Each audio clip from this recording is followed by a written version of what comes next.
ನಮಸ್ಕಾರ ಎಲ್ಲರಿಗೂ. ನಾವು ಅಜ್ಯೂರೈಟಿಂದ ನಿಮಗೆ RRB SSB ಮತ್ತು ಬ್ಯಾಂಕಿಂಗ್ ಸಲುವಾಗಿ ಪ್ರಿಪ್ರೇಷನನ್ನು ತರ್ತಾ ಇದ್ದೀವಿ. ಸೊ ನೀವು ನಮ್ಮ ಚಾನಲಲ್ಲಿ ಎಲ್ಲ ರೀತಿಯ ವಿಡಿಯೋಸ್ಗಳು ಮತ್ತು ಟೆಸ್ಟ್ಗಳನ್ನು ಇರುತ್ತೆ. ಸೊ ಅದರ ಜೊತೆಯಲ್ಲಿ ನೀವು ಪ್ರಿಪೇರನ್ನು ಮಾಡ್ಬೋದು. ಇವತ್ತು ನಾವು RRB ಗ್ರೂಪ್ ಡಿ ನೋಟಿಫಿಕೇಷನ್ ಬಿಟ್ಟಿದ್ದಾರೆ ಅಲ್ವಾ, ಅದರ ಬಗ್ಗೆ ನಾವು ತಿಳ್ಕೊಳ್ಳೋಣ. ಸೊ ಏನಂದರೆ,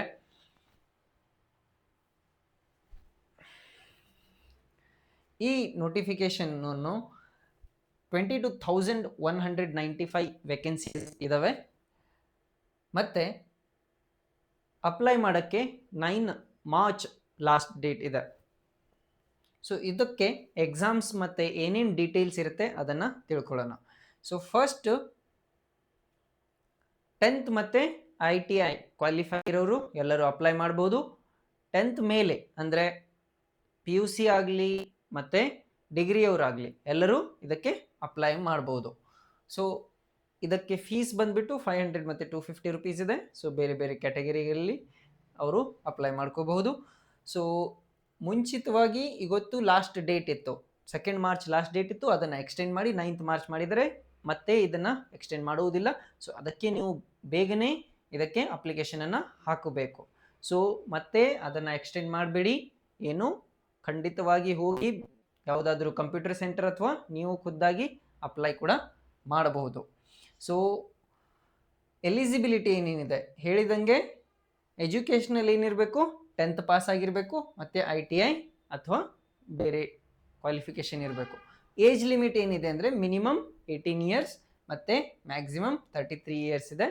ಅದರ ಜೊತೆಯಲ್ಲಿ ಬೇರೆ ಬೇರೆ ಏಜ್ ರಿಲ್ಯಾಕ್ಸೇಷನ್ ಕೂಡ ಕೊಟ್ಟಿದ್ದಾರೆ. ಸೊ ಅಪ್ಲಿಕೇಶನ್ ಫೀಸ್ ಮತ್ತು ಏನೇನಿದೆ, ಸೊ 500 OBC ಜನರಲ್ ಮತ್ತು EWSಗೆ ಇದೆ. ಅದಾದಮೇಲೆ SC/ST ಅವರಿಗೆ 250 ರುಪೀಸ್ ಇದೆ. ಸೊ ಸೆಲೆಕ್ಷನ್ ಪ್ರೊಸೆಸ್ ಏನೇನಿದಿರುತ್ತೆ, ಫಸ್ಟ್ ನಿಮಗೆ ಕಂಪ್ಯೂಟರ್ ಬೇಸ್ಡ್ ಟೆಸ್ಟ್ ಇರುತ್ತೆ, CBT ಕಂಪ್ಯೂಟರ್ ಬೇಸ್ಡ್ ಟೆಸ್ಟ್. ಅದಾದಮೇಲೆ physical efficiency test PET test ಇರುತ್ತೆ. ಅದಾದಮೇಲೆ ಡಾಕ್ಯುಮೆಂಟ್ ವೆರಿಫಿಕೇಷನ್, ನಂತರ ಮೆಡಿಕಲ್ ವೆರಿಫಿಕೇಷನ್. ಅದನ್ನು ಆದಮೇಲೆ ನಿಮಗೆ ರೆಕ್ರೂಟ್ಮೆಂಟ್ ಆಗುತ್ತೆ. ಸೊ ಈಗ CBTನಲ್ಲಿ ಕಂಪ್ಯೂಟರ್ ಬೇಸ್ಡ್ ಟೆಸ್ಟ್ ಅದರಲ್ಲಿ ಏನೇನು ಇರುತ್ತೆ ಅಂತ ತಿಳ್ಕೋಬೇಕು. So general science, mathematics, general science that is intelligence ಅಂದರೆ ರೀಸನಿಂಗ್, ಅದಾದಮೇಲೆ ಜನರಲ್ ಅವೇರ್ನೆಸ್ ಮತ್ತು ಕರೆಂಟ್ ಅಫೇರ್ಸ್. ಸೊ ಟೋಟಲ್ ಆಗಿ 100 ಕ್ವಶನ್ 100 ಮಾರ್ಕ್ಸ್ ಇರುತ್ತೆ.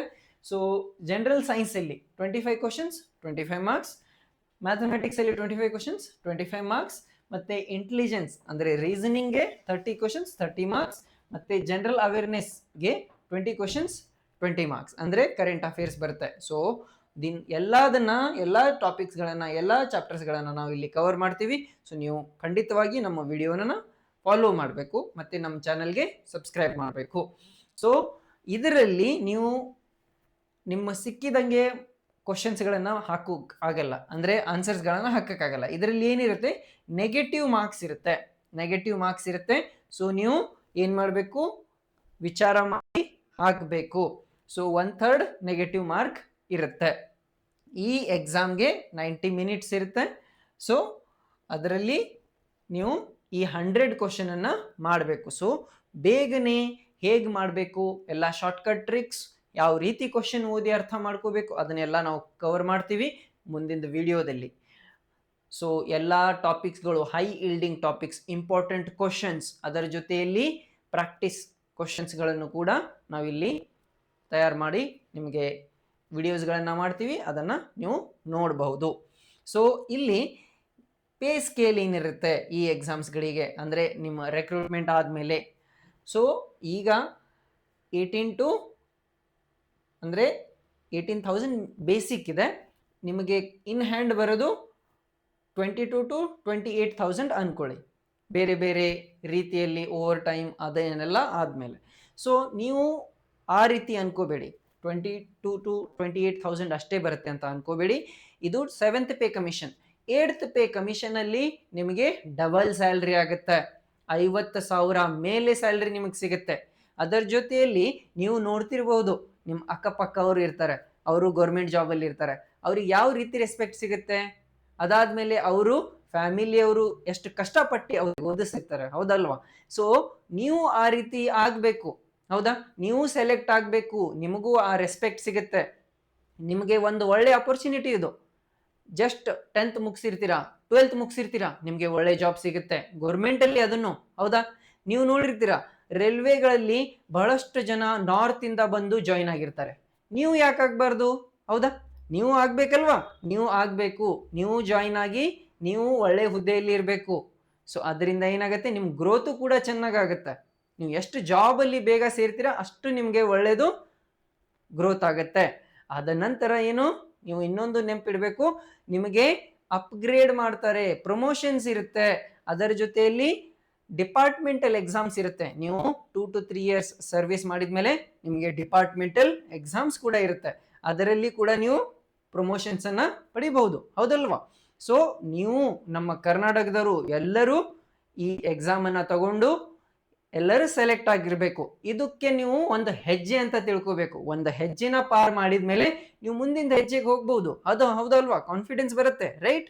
ಸೊ ಈ ಒಂದು ಗ್ರೂಪ್ ಡಿ ಅನ್ನ ಒಂದು ಹೆಜ್ಜೆನ ಇಟ್ಕೊಂಡು ಮುಂದಿನ ಹೆಜ್ಜೆಗೆ ನಿಮ್ಮ KAS IAS ಅದನ್ನೆಲ್ಲದಕ್ಕೂ ಹೋಗ್ಬೋದು. ಬಟ್ ಒಂದೊಂದಾಗಿ ನೀವು ಕ್ಲಿಯರ್ ಮಾಡಬೇಕು. ಈ ಎಕ್ಸಾಮ್ ಅನ್ನ ಕ್ಲಿಯರ್ ಮಾಡಕ್ಕೆ ನಿಮ್ಮ ಹತ್ರ ಸಾಧ್ಯತೆ ಇದೆ ಅಲ್ವಾ, ಅದನ್ನ ತಿಳ್ಕೋಬೇಕು. ಡೈರೆಕ್ಟ್ ಆಗಿ IAS ಆಗೋದು ಅದನ್ನು ಒಂದು ಗುರಿ, ಎಸ್ ಅದು ಒಳ್ಳೇದು, ಬಟ್ ಸ್ಟೆಪ್ ಆಗಿ ಹೋಗೋದು ಒಂದು ದಾರಿ, ಹೌದಲ್ವಾ? ಸೊ ಆ ದಾರಿನ ನೀವು ಎಲ್ಲರೂ ತಗೊಳ್ತೀರಾ ಅಂತ ಅನ್ಸತ್ತೆ. ಮತ್ತೆ ಜೊತೆಯಲ್ಲಿ ರೈಲ್ವೆಗಳಲ್ಲಿ ಎಲ್ಲರೂ ಸೆಲೆಕ್ಟ್ ಆಗ್ತೀರಾ ಅಂತ ನಾನು ಅನ್ಸ್ತಿದೆ, ರೈಟ್? ಸೊ ಬನ್ನಿ, ಮತ್ತೆ ಇದಕ್ಕೆ ಅಪ್ಲೈ ಮಾಡಕ್ಕೆ ನೀವು RRB ಅಪ್ಲೈ government.in ಅಂತ ಈ ವೆಬ್ಸೈಟ್ ಅಲ್ಲಿ ಹೋಗಿ ಅಪ್ಲೈ ಮಾಡಬೇಕು. ಸೊ ಎಲ್ಲರೂ ಖಂಡಿತವಾಗಿ ಅಪ್ಲೈ ಮಾಡ್ತೀರಾ ಅಂತ ಅನ್ಸುತ್ತೆ. Yes, all the best for your RRB exam and all the details of the exam will be given in the comment section below. ಅಂದ್ರೆ ಎಲ್ಲಾ ಡೀಟೇಲ್ಸ್ ಗಳನ್ನ ನೀವು ಈ ವಿಡಿಯೋ ಕೆಳಗಡೆ ಕಮೆಂಟ್ ಸೆಕ್ಷನ್ ಅಲ್ಲಿ ನೋಡಬಹುದು. ಅಲ್ಲಿ ಒಂದು PDF ಇದೆ, ಅದರಲ್ಲಿ ಎಲ್ಲಾ ರೀತಿಯ ಡೀಟೇಲ್ಸ್ ಇದೆ. ಸೊ ನಾನು ಒಂದು ತೋರಿಸುತ್ತೇನೆ. ಸೊ ಇದರಲ್ಲಿದೆ ಓವರ್ವ್ಯೂ, ಸೊ ಡೇಟ್ಸ್ ಎಲ್ಲ ಇದೆ ಇದ್ರ ಮೇಲೆ. ಸೊ ಸೆಲೆಕ್ಷನ್ ಪ್ರೊಸೆಸ್ ನಾನು ಹೇಳಿದಿಲ್ಲ, ಫಸ್ಟ್ ಕಂಪ್ಯೂಟರ್ ಬೇಸ್ಡ್ ಟೆಸ್ಟ್, ಆಮೇಲೆ ಫಿಸಿಕಲ್ ಟೆಸ್ಟ್, ಆಮೇಲೆ ಡಾಕ್ಯುಮೆಂಟ್ ವೆರಿಫಿಕೇಶನ್, ಮೆಡಿಕಲ್ ಟೆಸ್ಟ್ ಇರುತ್ತೆ.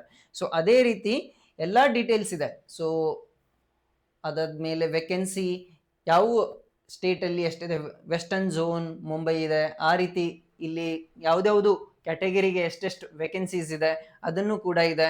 ಅದಾದ್ಮೇಲೆ ಪೋಸ್ಟ್ ಯಾವ್ಯಾವ ಇದೆ ಅಂದ್ರೆ track maintenance, post man, so ಇದನ್ನೆಲ್ಲ ಪೋಸ್ಟ್ಗೆ ನಿಮಗೆ ಜಾಬ್ ಅನ್ನ ಕರೀತಿದ್ದಾರೆ. ಸೊ ಏಜ್ ರಿಲ್ಯಾಕ್ಸೇಷನ್ ಅದನ್ನು ಕೂಡ ಇಲ್ಲಿ ನೋಡಬಹುದು. ಸೊ ಕ್ವಾಲಿಫಿಕೇಶನ್ ನಾವು ನೋಡಿದೀವಲ್ಲ, 10th ಪಾಸ್ ಅಥವಾ ITI ಆಗಿರಬೇಕು, ಅಥವಾ ಡಿಪ್ಲೊಮಾ ಇಂಜಿನಿಯರಿಂಗ್ ಎಲ್ಲಾನೇ ನಡೆಯುತ್ತೆ, ಅಂದರೆ ಡಿಗ್ರಿಗಳು ಕೂಡ ಅಪ್ಲೈ ಮಾಡಬಹುದು. ಸೊ ಇಲ್ಲಿ ಅಪ್ಲಿಕೇಶನ್ ಡೇಟ್ ಇದೆ. ಸೊ ಏನೇನು ಬೇಕಾಗುತ್ತೆ ಅಪ್ಲೈ ಮಾಡೋದಕ್ಕೆ, ಫೋಟೋ ಬೇಕು, ಸಿಗ್ನೇಚರ್ ಬೇಕು, ಕ್ಯಾಟಗರಿ ಸರ್ಟಿಫಿಕೇಟ್ ಬೇಕು. ಸೊ ಅದನ್ನೆಲ್ಲ ನೀವು ರೆಡಿ ಮಾಡಿಕೊಂಡು ಅಪ್ಲೈ ಮಾಡಬೇಕು. ಸೊ ಪ್ರೊಸೆಸ್ ಏನೇನಿದೆ, ಸ್ಟೇಜ್ 1ನಲ್ಲಿ ಕಂಪ್ಯೂಟರ್ ಬೇಸ್ಡ್ ಟೆಸ್ಟ್ ಇರುತ್ತೆ, ಸ್ಟೇಜ್ 2ನಲ್ಲಿ ಫಿಸಿಕಲ್ ಟೆಸ್ಟ್ ಇರುತ್ತೆ. ಸೊ ಫಿಸಿಕಲ್ ಟೆಸ್ಟಲ್ಲಿ ಏನೇನು ಇರುತ್ತೆ ಅಂತ ಇದರಲ್ಲಿ ಡಾಕ್ಯುಮೆಂಟಲ್ಲಿ ಇದೆ. ಸೊ ಇದರಲ್ಲಿ ನೋಡ್ಬೋದು ನೀವು ಏನೇನು ನಾವು ನೋಡಿದೇವಲ್ಲ ಅದನ್ನೇ ಮಾರ್ಕ್ಸ್ ಕೊಟ್ಟಿದ್ದೀವಿ. ಸೊ ನೆಗೆಟಿವ್ ಮಾರ್ಕ್ಸ್ ಇರುತ್ತೆ, ಮತ್ತು ಕ್ವಾಲಿಫಿಕೇಷನ್ ಮಾರ್ಕ್ಸ್ ಎಷ್ಟಿದೆ, ಸೊ ಅನ್ರಿಸರ್ವ್ಡ್ ಮತ್ತು EWSಗೆ 40% ಇದೆ, ಅದಾದಮೇಲೆ OBC SC STಗೆ 30% ಇದೆ. ಇದು ಕ್ವಾಲಿಫಿಕೇಷನ್ ಮಾರ್ಕ್ಸ್ ಮಾತ್ರ, ಇದರ ಮೇಲೆ ಮೆರಿಟ್ ಬರುತ್ತೆ. ಸೊ ಮೆರಿಟಲ್ಲಿ ಬರಬೇಕಂದ್ರೆ ನೀವು ಟಾಪಲ್ಲಿ ಇರಬೇಕು, ಹೌದಲ್ವಾ? ಸೊ ಟಾಪಲ್ಲಿ ಇದ್ದರೆ ನೀವು ಸೆಲೆಕ್ಟ್ ಆಗ್ತೀರಾ. ಸೊ ನೀವು ಟಾಪ್ ಪೊಸಿಷನ್ಗೆ, ಟಾಪ್ ರ್ಯಾಂಕರ್ಗೆ ಯಾವಾಗಲೂ ಏನು ಮಾಡಬೇಕು, ಟಾರ್ಗೆಟ್ ಮಾಡಬೇಕು. ಸೊ ಇಲ್ಲಿ ವೇಕೆನ್ಸೀಸ್, ಅದಾದಮೇಲೆ ಸಿಲೆಬಸ್. ಸೊ ಸಿಲೆಬಸ್ ಬಗ್ಗೆ ಒಂದು ಸ್ವಲ್ಪ ಮಾತಾಡೋಣ. ಸೊ ಜನರಲ್ ಸೈನ್ಸ್ ಮತ್ತು ರೀಸನಿಂಗ್, ಇಂಟೆಲಿಜೆನ್ಸ್ ಏನೇನಿದೆ ಟಾಪಿಕ್ಸ್, ಎನಾಲಜಿಸ್, ಆಲ್ಫಾಬೆಟ್ ಮತ್ತು number series, coding, decoding, mathematical operation, ಇದನ್ನೆಲ್ಲ ನಾವು ಕವರ್ ಮಾಡ್ತೀವಿ. ಸೊ ನೀವು ನಮ್ಮ ಜೊತೆಯಲ್ಲಿ ಓದಬೇಕು. ಸೊ ಸೈನ್ಸಲ್ಲಿ ಫಿಸಿಕ್ಸ್, ಕೆಮಿಸ್ಟ್ರಿ ಮತ್ತು ಲೈಫ್ ಸೈನ್ಸ್ ಅಂದರೆ ಬಯಾಲಜಿ ಬರುತ್ತೆ. ಸೊ ಎಲ್ಲಿವರೆಗೆ 10th ಲೆವೆಲ್ವರೆಗೆ CBSE ಏನಿದೆ ಎಲ್ಲ ಸಿಲೆಬಸ್ ಅದರವರೆಗೆ. So general awareness, current affairs ಎಲ್ಲದನ್ನ ಟಾಪಿಕ್ಸನ್ನು ಕೊಟ್ಟಿದ್ದಾರೆ, ಮತ್ತು ಮ್ಯಾಥಮೆಟಿಕ್ಸ್ ಟಾಪಿಕ್ಸ್ ಕೂಡ ಇದೆ. ಸೊ ಈ PDF ಅನ್ನು ನಾನು ಗ್ರೂಪ್ ಡಿಸ್ಕ್ರಿಪ್ಷನ್ ಮತ್ತು ಕಮೆಂಟ್ ಸೆಕ್ಷನಲ್ಲಿ ಹಾಕಿರ್ತೀನಿ, ನೀವು ನೋಡಿ ಮತ್ತು ಈ RRB ಎಕ್ಸಾಮ್ಸ್ಗೆ ಅಪ್ಲೈ ಮಾಡಬೇಕು. ಸೊ ಲಾಸ್ಟ್ ಡೇಟ್ ಬಂದುಬಿಟ್ಟು ನಿಮಗೆ ಗೊತ್ತಿದೆ 9th ಮಾರ್ಚ್ ಲಾಸ್ಟ್ ಡೇಟ್ ಇರೋದು. ಸೊ 9th ಮಾರ್ಚ್ ಮುಂಚೆನೇ ನೀವು ಅಪ್ಲೈ ಮಾಡಬೇಕು. ನಾಳೆನೇ ಹೋಗಿ ಎಲ್ಲರೂ ಅಪ್ಲೈ ಮಾಡ್ತೀರಲ್ವಾ? ಎಸ್, ಯಾರ್ಯಾರು ಅಪ್ಲೈ ಮಾಡಿದ್ದೀರಾ ಕಮೆಂಟ್ ಸೆಕ್ಷನಲ್ಲಿ ಅಪ್ಲೈಡ್ ಅಂತ ನೀವು ಕಮೆಂಟ್ ಹಾಕಿ, ಮತ್ತು ನಮ್ಮ ಚಾನಲ್ಗೆ ಸಬ್ಸ್ಕ್ರೈಬ್ ಮಾಡಿ. ಸೊ ನಿಮಗೆ ಇನ್ನೊಂದು, ಇದು ಒಂದು ಹೆಜ್ಜೆ ಮಾತ್ರ. ಈ ಹೆಜ್ಜೆಯಿಂದ ಮುಂದಿನ ಹೆಜ್ಜೆಗೆ ಹೋಗ್ಬೋದು, ನೀವು ಸೆಲೆಕ್ಟ್ ಆಗಿ ಒಳ್ಳೆ ಹುದ್ದೆಯಲ್ಲಿ ಇರಬಹುದು, right? So all the best for your preparation. Yes, subscribe to Ajirite Classes. We'll see in the coming videos. Bye bye.